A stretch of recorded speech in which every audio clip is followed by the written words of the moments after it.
You know that feeling when someone you cut out of your life shows up again, completely uninvited, like a bad dream you thought you'd woken up from? That's exactly how it felt the day my dad, David, my stepmom, Brenda, and my stepbrother, Kevin, showed up on my grandparents' doorstep. It was a quiet Saturday afternoon. I was 23, buried in a book for a summer class, the kind of calm I'd fought tooth and nail to build. My grandma Susan came upstairs, her face tight. "Your father's here," she said, her voice barely a whisper. "Kevin, too. And Brenda." She hadn't spoken Brenda's name since David married her, not really. It was always that woman. "Tell them to leave," I said, my blood instantly cold. "Your grandpa already tried," she replied, wringing her hands. "They're insisting it's urgent. Legal trouble." That word, legal, is what made me go downstairs. They were sitting in my grandfather George's living room, looking absolutely wrecked. David, thinner, with deep circles under his eyes, looking older than his years. Kevin, jumpy and pale, practically vibrating with nerves. And Brenda, trying, and failing, to look composed, a practiced mask slipping fast. Grandpa George stood by the door, arms crossed, ready to throw them out at a moment's notice. "You've got 10 minutes, I told them, my voice flat. Then you leave." David opened his mouth, probably to launch into some fake warm greeting, but I cut him off. 9 minutes now." Kevin leaned forward, desperation in his eyes. "Ethan, we're in trouble. Serious trouble. We need your help." But to understand why their appearance, why their desperation, felt so utterly meaningless to me, you have to go back to when I was 18, when David decided my room was more valuable than his own son. My parents split when I was 5, and Brenda and Kevin, who was 11 at the time, slid into the picture almost immediately. David married Brenda soon after. Kevin was instantly the golden child. Attention, praise, money, time, it all flowed to him. I was an afterthought, a shadow in my own home. Brenda made sure that dynamic stuck, not with overt cruelty, but with calculated dismissiveness. Everything for me was tough love or responsibility, while Kevin just glided.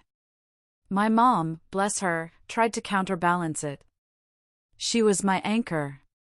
But then, when I was 14, she was diagnosed with cancer.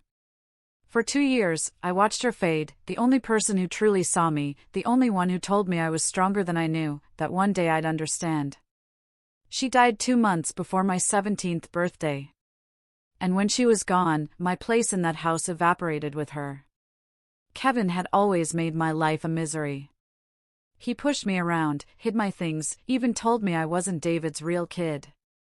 David? He'd just brush it off as boys being boys. Like the night before my 7th grade science fair, when Kevin shattered my solar system project. David told me I should have been more careful, then took Kevin to his football game. My mom stayed with me, helping glue what we could, promising a better one next year. And next year we never got. When Kevin left for college, I finally breathed. The house felt calm for the first time. But by then, my mom's illness was stage 4. I spent my mid-teens scheduling appointments, managing meds, watching her disappear. David checked out emotionally. Brenda played the supportive wife only when eyes were on them. After Mom's funeral, everything was cold. David barely spoke. Brenda perfected her distant politeness.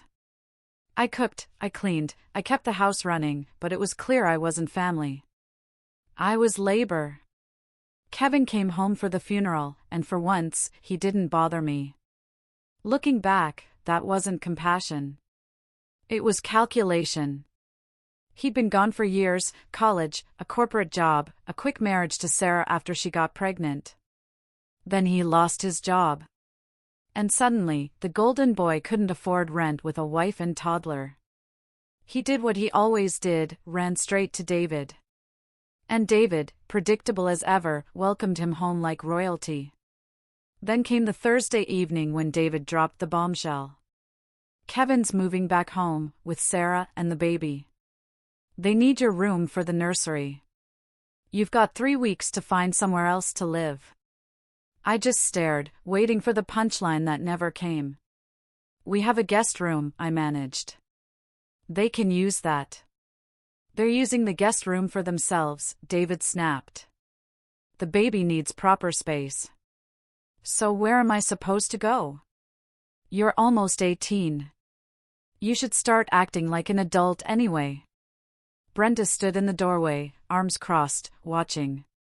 When I looked at her, she gave me a sympathetic smile that didn't reach her eyes. It's what's best for everyone, she said. Kevin has a family to think about. The baby needs a stable environment. You understand? Oh, I understood. I understood that I'd never mattered. And now, they didn't even have to pretend. I tried to fight, to tell David this was insane, that he couldn't just kick out his own son. He looked at me like I'd insulted him. He said if I didn't leave voluntarily, he'd call the police and have me removed for trespassing. His own kid. Threatened with cops. Brenda chimed in, perfectly poised, "We're not trying to be difficult, Ethan. We're trying to help you become independent. Your mother would want you to stand on your own 2 feet. Using my dead mom as justification for throwing me out." That's when I knew there was no point arguing. I called my mom's parents that night, Grandpa George and Grandma Susan, in Springfield, Missouri, about 6 hours away. We hadn't seen them much since the funeral because David always had excuses. Grandpa George picked up on the second ring. I explained everything, voice trembling. He went silent for a long moment. "Pack your things," he finally said. "We're coming to get you this weekend." They showed up 3 days later with a truck. Grandpa George looked at David once with pure contempt. "You should be ashamed," he said. David just went inside. Brenda came out as we were finishing. She held a folder, a look of manufactured concern on her face. "Before you go, there's something you should know, Ethan. We've been setting aside money for your college fund." She handed me the folder. A single bank statement showed $1,200. $1,200? I scoffed. Grandma Susan, who'd been quietly seething in the truck, let out a harsh laugh. "Right. You just renovated your entire kitchen last year." I handed the folder back to Brenda. "Keep it." The look of relief that washed over her face told me everything. This was bait. She wanted me to refuse so she could tell people they'd tried to help, but I was just too angry. A perfect narrative for later. Kevin hadn't even shown up. He was already moving his stuff into my room. The drive was quiet for a long time.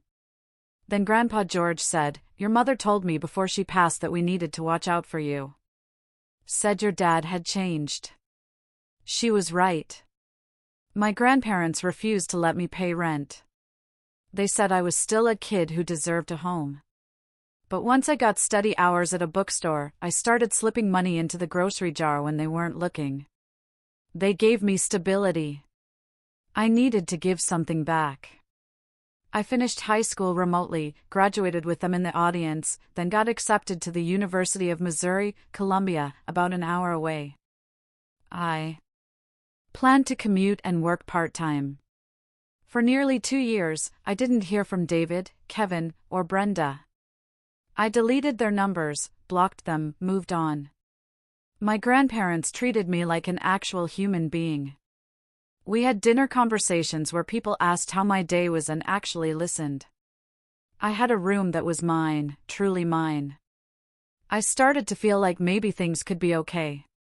Which brings us back to that Saturday afternoon, with Kevin, Brenda, and David sitting in my grandparents' living room, looking like ghosts. "So, what's this urgent legal trouble?" I asked, cutting right to it. Kevin launched into the story. After losing his job, David had gotten him a position at an industrial leasing company owned by Arthur, my mom's closest friend. Arthur had been like an uncle to me, always bringing me books about space and dinosaurs. Kevin, apparently, decided his salary wasn't good enough. So, he created a fake vendor, Summit Industrial Supply, and routed $97,000 in payments to himself over 4 months. When the accountant flagged irregularities, Kevin panicked. He deleted emails, forged David's signature, even tried to frame an admin assistant. The audit, naturally, uncovered everything. And since David had approved the early invoices without checking, they assumed he was involved. The only reason they weren't already in jail was because Arthur, out of loyalty to my mom, had given them 90 days to pay back everything, plus 30% interest. They had 3 weeks left, and they owed $126,000. And you're telling me this, why? I asked, deadpan. David leaned forward, trying to make it a heart-to-heart. We need you to help explain to Arthur that we used the money for your college fund. That it was all for you. I laughed. A short, sharp, disbelieving laugh. You want me to lie and say you stole $100,000 for my college fund when you kicked me out years ago? It's not lying, Brenda said smoothly, ever the manipulator. We did set money aside for you. The situation just shifted. You showed me a bank statement with $1,200. David bristled. We had more than that. We supported you your whole life. That money was always meant for your future. So where is it? Silence. Kevin finally muttered, things came up. The baby needed stuff. Sarah wanted the nursery redone. So you spent my imaginary college fund on nursery decorations? I shot back. David's voice cracked. It wasn't imaginary. He then launched into a tirade about kicking me out to make me an adult. Brenda switched to her practiced sympathetic tone. Look, Ethan, I know you're hurt, but this is bigger than old resentments. Kevin could go to prison. Your father could go to prison. Do you really want that on your conscience? My conscience is spotless, I said. Worry about your own. David pulled a document from a folder. Just sign this. It explains everything. We took out loans, made financial sacrifices, all to send you to college debt-free. Arthur will understand. I read it. A complete fabrication. This is fraud. You're asking me to sign a statement full of lies. It's not lies, he insisted. It's context. It shows our intentions. No, I said, my voice rising. Your intention was to steal $100,000. David's voice cracked. We were desperate. If I get fired, we lose the house. Everything we've built. There it was. The real reason. Not family. Reputation. Then you should have made better choices. Kevin lurched to his feet, face red. For a second, I thought he might swing at me. Grandpa George shifted, ready. Kevin sat back down, seething. You owe us this, he spat. We raised you, fed you, gave you a place to live, and now you turn your back? You made my life miserable, I said, looking him dead in the eyes. Destroyed my things, spread rumors about me, made sure I had no friends. And when I finally escaped, you took my room before I'd even moved out. We were never family. Brenda stood up. Your mother would want, I snapped. Don't you dare use my mom to justify this. She fought cancer while all of you made things harder. And now you want to drag her into your scam? Get out. Just think about it, Ethan, David pleaded, his voice weak. We're running out of time. You've got options, I told them. Sell your house. Kevin sells his truck. Brenda sells her jewelry. Take out loans. Fix your own mess, but leave me out of it. Grandpa George had had enough. He opened the door. Get out. They finally left. Upstairs, my phone had 3 missed calls from an unknown number. Then a voicemail from Kevin. I know you're mad, but if we go down, we're taking you with us. We'll tell Arthur you were involved, that you asked us for money. Help us or you go down, too. I saved it. Then started a folder, screenshots, call logs, every scrap of evidence. Then another voicemail, same number. David's voice, weary and desperate. Kevin, you need to think about what's best for everyone. If someone has to take responsibility, it should be the person who actually did it. I have a family to think about. I can't go to jail. You're young. You'll bounce back. Just think about it. Meant for Kevin. Sent to me. Absolutely useful. I saved that one, too. Looked like this was only getting started. They gave me exactly 2 days before the real pressure campaign began. First came the texts from numbers I didn't know, family members I barely remembered, distant cousins, Brenda's friends, all with the same basic message about not letting pride get in the way of doing the right thing. One text from a cousin I hadn't spoken to in years said, "Hey man, your dad mentioned you guys are having some issues. Family sticks together through tough times. Don't burn bridges you might need later." Then my grandparents started getting calls. Relatives asking why they were turning me against my father. Brenda's book club friends expressing concern. Grandpa George shut that down fast, but it was clear they'd started a whisper campaign. The nuclear option came 3 days after their visit. I got a call from the admissions office at the University of Missouri, Columbia. Someone had contacted them claiming there were irregularities with my financial aid application. The woman on the phone was professional but very concerned. Said they needed to verify some information and I should come to the office as soon as possible. I went in that afternoon. It turned out someone had submitted an anonymous tip that I'd lied about my family's income on my financial aid form, that David made significantly more than what was reported, and I was committing fraud to get aid I wasn't entitled to.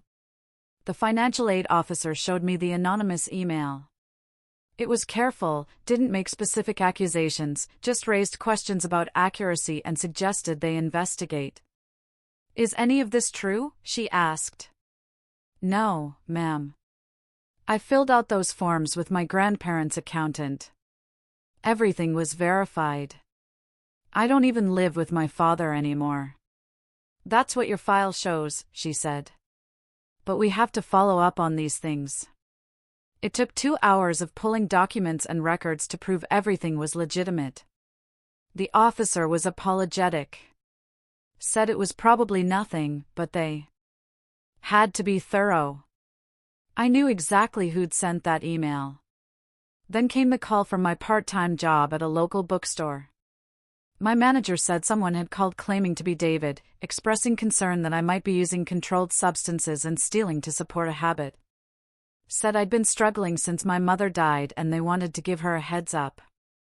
My manager didn't believe it. She knew me well enough to know it was garbage. But she had to document the call. Had to note that a concern was raised. A credit alert came next. Someone had tried to open a credit card in my name. The application was flagged because the address didn't match my records. Here's what I figured out: they weren't trying to make me cooperate anymore. They'd decided I wouldn't help them. So now they were trying to wreck my credibility. Make me look unstable, dishonest, unreliable. That way, if I went to Arthur or the police, they could point to a pattern of problems and say I was lying to get revenge on my family. Scorched earth, because they had nothing left to loot. That night, Sarah called. Kevin's wife. We'd barely ever spoken, and I almost didn't answer. "Please don't hang up," she said. She sounded exhausted. "I need to talk to you alone. About what really happened with Kevin." We met at a coffee shop the next day. She looked rough. Dark circles, hadn't done her hair, like she'd been crying for days. "Kevin doesn't know I'm here," she said. "He'd lose his mind if he found out. But you need to know the truth." She laid it all out. The money Kevin stole didn't go to family expenses or bills. It went to his ego. Expensive dinners, VIP sections at clubs, a luxury car lease he kept at a friend's place so she wouldn't know. He'd been living a secret life, playing big shot with stolen money while she thought they were broke. He told me we couldn't afford daycare, she said, her voice cracking. I've been home with the baby for 2 years because he said we didn't have the money. He was spending thousands on himself. Why are you telling me this? Because they're planning to frame you. My blood went cold. Kevin and your dad and Brenda, they have this whole story worked out. You asked Kevin for money. He gave it to you to help you out. When the theft was discovered, you convinced him to cover for you. Without you playing along and signing their statement, it's just their word against yours. Do you have proof? She pulled out her phone. Screenshots from Kevin's cloud backup. She'd grabbed everything when she suspected he was cheating. Text messages between Kevin and David, working out the story. Voice notes from Brenda coaching them on how to make it believable. Then she showed me more. Bank alerts from a hidden account. The lease agreement for the luxury car, signed 3 months ago. Photos from his phone of him at clubs, dropping money like he owned the place. I can't let that happen, but I also can't go to the police myself, she said. Why not? Kevin's threatened me. Said if I try to leave or talk, he'll fight me for custody and claim I'm an unfit mother. His dad will back him up, pay for lawyers I can't afford. I'm trapped until I can get my daughter somewhere safe. But you can use this. You can protect yourself. Why help me at all? Her eyes filled with tears. Because you were just a kid when they treated you like trash. I watched Kevin brag about it. Laugh about it. I thought it was sibling rivalry. I didn't realize how cruel it was until recently. And now they're trying to destroy you again. I won't be part of it. I thanked her and left. Sent the screenshots to my secure email, added them to my evidence folder. That afternoon, I got a text from Brenda, we need to talk face to face. Just you and me. There are things you don't understand about your father. I didn't respond. Another text, it would be a shame if Arthur heard you were uncooperative. He thinks very highly of you. Would hate for that to change. I took a screenshot, added it to the folder. Then I did something I should have done from the start. I called Arthur. Arthur agreed to meet me at his office in the industrial complex on the edge of town on Monday morning. I'd known him my whole life as Uncle Arthur, this friendly guy who'd show up at our house for holidays and always brought me books. He'd been at my mom's funeral and told me if I ever needed anything to call him. I'd never taken him up on it, until now. He met me in the lobby himself, gave me a hug that actually felt genuine. You look like your mom, he said. She'd be proud of you. We went to his office, and I laid it all out. Showed him the voicemail from Kevin threatening to frame me. The screenshots from Sarah about their plan to blame everything on me. The text from Brenda implying he'd believe them over me. The attempts to sabotage my financial aid and job. Arthur listened without interrupting. When I finished, he sat back in his chair and rubbed his face. Your mom warned me about your father, he said. Before she died, she made me promise to look out for you. Because she knew what would happen when she was gone. She knew your father resented you. Never said why, but she knew. And she knew Brenda was poison. Made me swear that if you ever needed help, I'd be there. He pulled out a file from his desk. This is the case against your father and Kevin. Want to see what they actually did? The file was thick. Invoices, bank transfers, email chains. Kevin had created a fake vendor, generated fake invoices for equipment rentals that never happened. David signed off on the first few without checking. Once the pattern was established, Kevin started forging David's signature. The money went to a business account under the fake company name, then transferred to a personal account, then withdrawn as cash or used for purchases. $97,000 over 4 months. When my accountant started asking questions, Arthur continued, Kevin deleted emails, tried to alter records. When that didn't work, he tried to frame one of our office assistants, planted fake evidence in her desk, created a paper trail suggesting she'd been skimming. Did it work? For about 2 days. Then she came to me in tears, and I looked into it myself. Found Kevin's digital footprint all over the frame job. That's when I knew this wasn't just theft. It was calculated, cruel, and willing to destroy innocent people to cover itself. What about David? Your father signed off on invoices without verifying them. That's negligence. But when I confronted him, he didn't admit fault or cooperate. He tried to claim the invoices were forged, that Kevin acted alone. Then he came to me privately and asked me to drop the audit. Said it would look bad for the company, that we should handle it quietly. That's when he crossed from incompetent to complicit. Arthur pulled up something on his computer. I pulled security footage. Your father and Kevin met in the parking lot 3 times after my internal audit started. They were coordinating. Arthur leaned forward. I offered them a chance to make this right. Return every penny plus interest. Resign quietly. No charges filed. All they had to do was own up to it and fix it. What did they say? They asked for more time. Then they came up with this story about your college fund. Wanted me to believe they'd been trying to help you and made poor choices. He paused. I told them I'd think about it. Then I did some checking.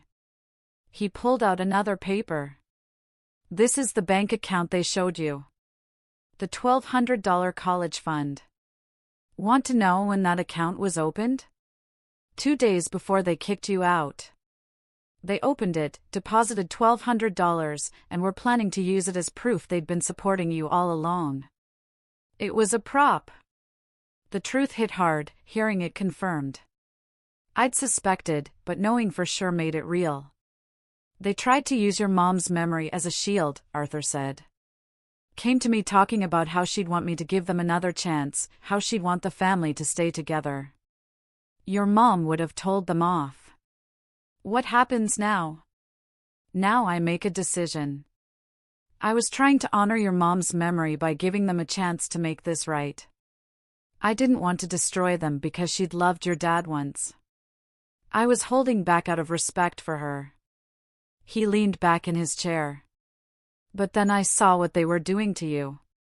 The financial aid sabotage, the fake story, the threats. They're trying to destroy a kid who's done nothing wrong. So, what happens now? Now, I stop holding back.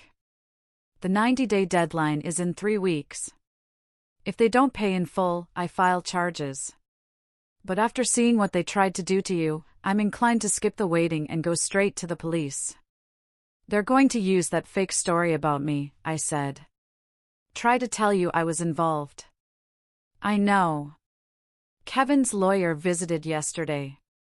They're preparing to claim you extorted money from Kevin, that he was trying to help you. They're setting you up as the fall guy. Can they do that? They can try. Won't work, but they can try. Problem is, false accusations like that can still cause you trouble even if you're cleared. So, what do I do? Arthur smiled.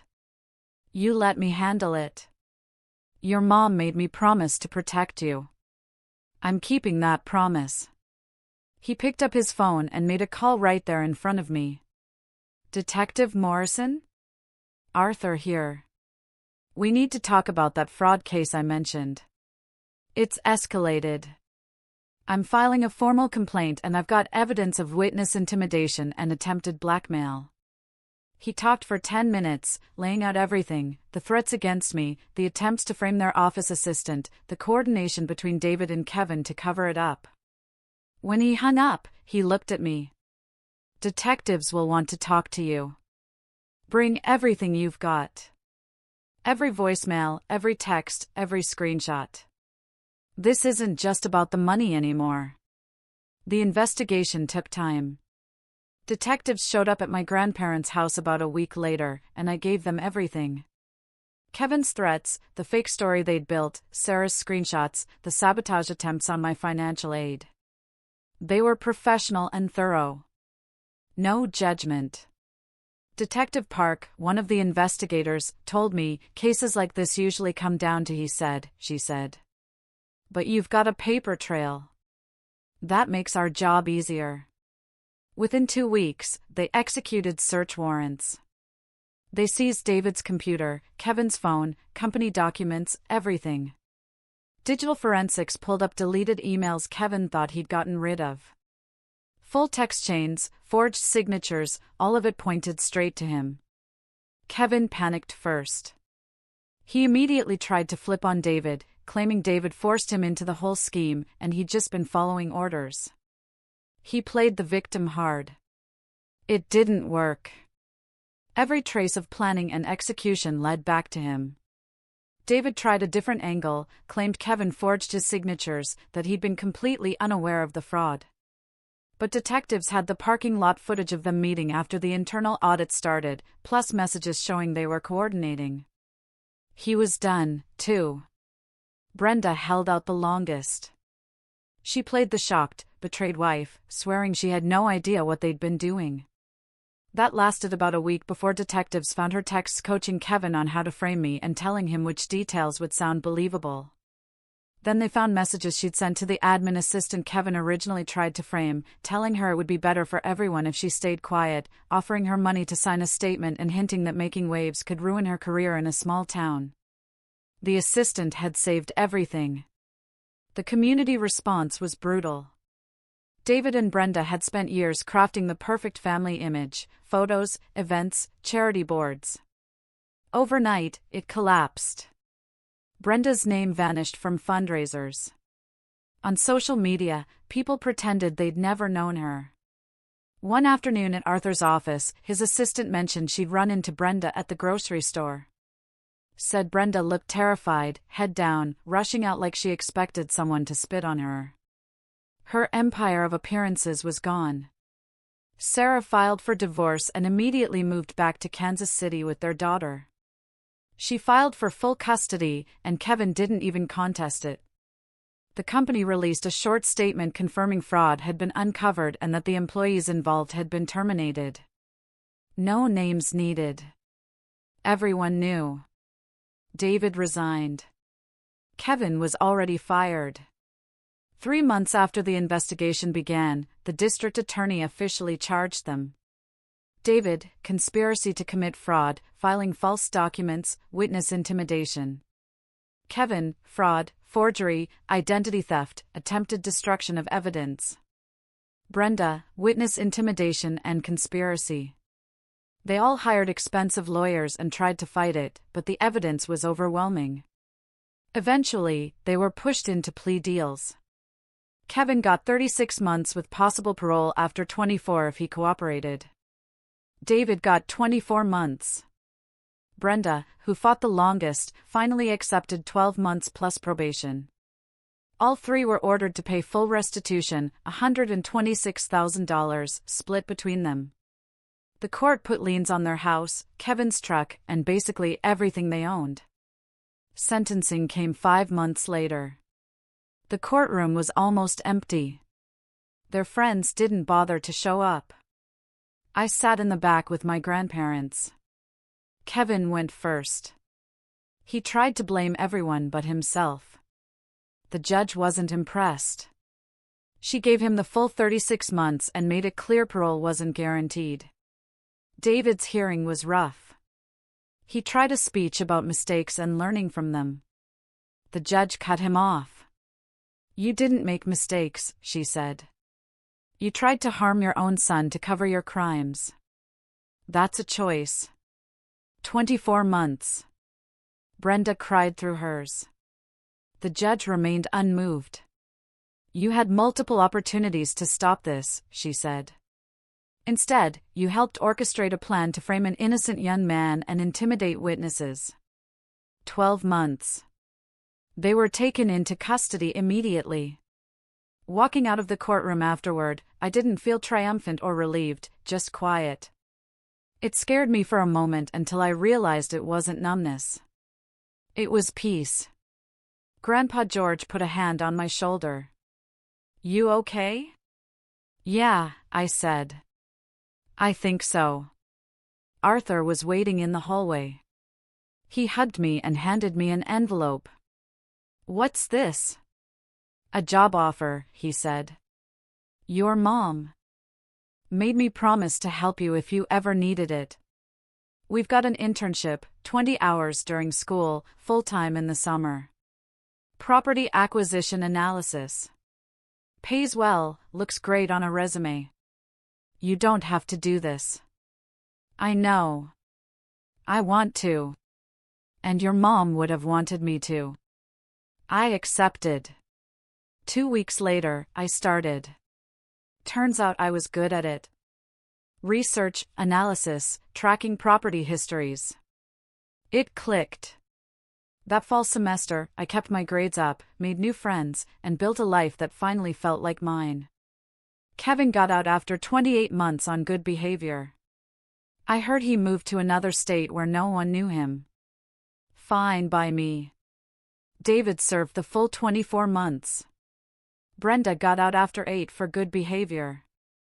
I didn't visit, didn't write, didn't acknowledge their existence.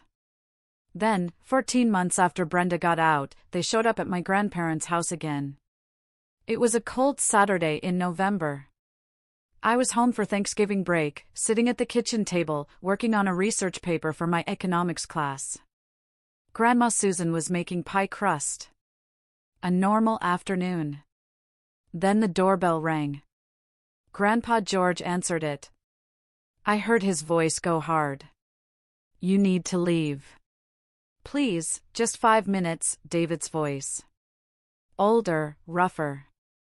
I went to the door. Grandpa George tried to wave me back, but I shook my head. Might as well get this over with. They looked rough. David had aged a decade. Hair mostly gray now, face thinner, shoulders slumped like the weight of everything had finally broken him. Brenda looked exhausted, no makeup, none of the polish she used to have. Kevin was with them, standing back like he wanted to be anywhere else. "You've got 5 minutes," I said. "Talk." David started with an apology. Said he'd had a lot of time to think in prison. Realized how badly he'd failed me as a father. How he'd let his resentment turn him into someone his wife wouldn't recognize. "Your mother would be ashamed of me," he said. "I'm ashamed of me." "Okay. That's it." "Okay. What do you want me to say?" "You spent 18 years making me feel worthless. Then you kicked me out. Then you tried to frame me for a crime I didn't commit. You threatened my education, my future, my family. Now you've served your time, and you want forgiveness? I want a chance to make it right." "There is no making it right." Brenda spoke up, and her voice didn't have that controlled tone anymore. Just sounded tired. "I know I can't undo what I did," she said. "But I want you to know it wasn't personal. I was protecting my family." Kevin was 29 then, too. He didn't need protecting. He needed consequences. I see that now. Do you? Because it seems like you're here trying to get something from me again. "We're not," David said. "We just wanted you to know we're sorry. That we understand if you never want to see us again. But we're sorry." Kevin hadn't said anything. Just standing there looking at the ground.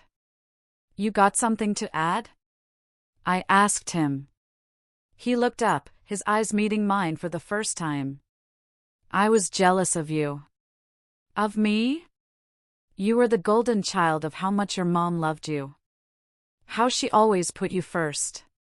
My mom never gave a care about me. And watching yours love you made me hate you. So I made your life miserable. I'm sorry." Your apology doesn't change anything. I know. We stood there in silence. The cold air coming through the open door. Here's the thing, I said. I don't hate you anymore. I don't feel anything about you. You're just people who used to make my life miserable. I moved on. Built something without you. And I don't need you now, either. David nodded slowly. I understand. But can I ask one thing? What? Your mom left something for you. I was supposed to give it to you when you graduated high school, but everything fell apart. Can I give it to you now? He pulled out a small envelope from his jacket. My mom's handwriting on the front. My name. I took it. Didn't open it with them standing there. Anything else? No. That's all. Then leave. Don't come back. Don't call. Don't try to find me. I'm not your son anymore. I haven't been for a long time. David's eyes watered, but he nodded. They turned and walked back to their car. Brenda looked back once, but I'd already closed the door. I went back to the kitchen table. My grandparents didn't ask questions, just gave me space. I opened the envelope.